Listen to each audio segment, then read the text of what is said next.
Le policier qui s'est rendu au domicile de Claude François le jour de sa mort témoigne. Le policier qui a découvert le corps de Claude François le 11 mars 1978 témoigne 40 ans après la mort du chanteur.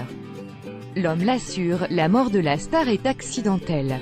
Il avait 27 ans à l'époque. Michel Pléber est le policier qui s'est rendu au domicile de Claude François le jour de sa mort. Le 11 mars 1978, l'homme est dépêché dans le 16e arrondissement de la capitale. Aujourd'hui encore, ce retraité de 67 ans se souvient parfaitement de cette soirée-là. Nous avons monté un premier escalier qui menait au hall, puis traversé un grand salon séjour, s'est souvenu auprès du Parisien Michel Pléber, qui vit aujourd'hui en Bretagne, où il s'est retiré.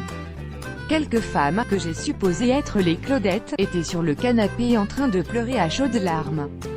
Un peu plus loin, près de la salle de bain, le corps de Claude François avait été étendu, dans sa chambre qui paraissait terriblement étroite sur son lit. Le policier, alors en charge pour le quai des Orfèvres d'analyser empreintes digitales et traces capillaires de Claude François, revient sur les circonstances de la mort. Cette chute lui a fait violemment heurter le rebord de la baignoire. Pour moi, il n'y a pas de doute possible, il s'était mis debout pour redresser l'applique. Il y avait plein d'eau autour de la baignoire. Et l'applique était décollée du mur et pendait. Il a glissé sa main derrière l'applique et a touché les fils électriques. Il est bien mort par électrocution comme l'ont confirmé le médecin légiste et l'inspecteur de permanence du commissariat de quartier. Il conserve un cliché de la mort du chanteur. Le collègue de Michel Pléber prendra les clichés macabres de Claude François dans le cadre du dossier. Le chanteur, photographié de face, apparaît recouvert d'un drap blanc jusqu'au « J'ai conservé l'un d'eux », dévoile au Parisien le policier.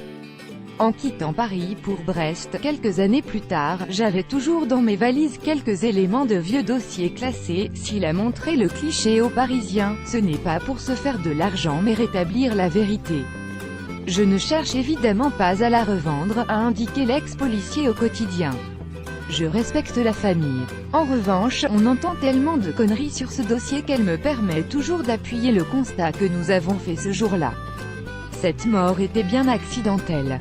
Je n'ai aucun doute là-dessus. Commentez, partagez cet article, partagé sur Facebook. Sur le même sujet, l'élu l'actualité closermac.fr dans votre boîte mail. Inscription newsletter. Vous êtes bien inscrit à la newsletter avec l'adresse. Je souhaite aussi recevoir les bons plans des partenaires du site conformément à la loi numéro 78/17 du 6 janvier 1978, relative à l'informatique, aux fichiers et aux libertés. Vous disposez d'un droit d'accès et de rectification des données à caractère personnel vous concernant.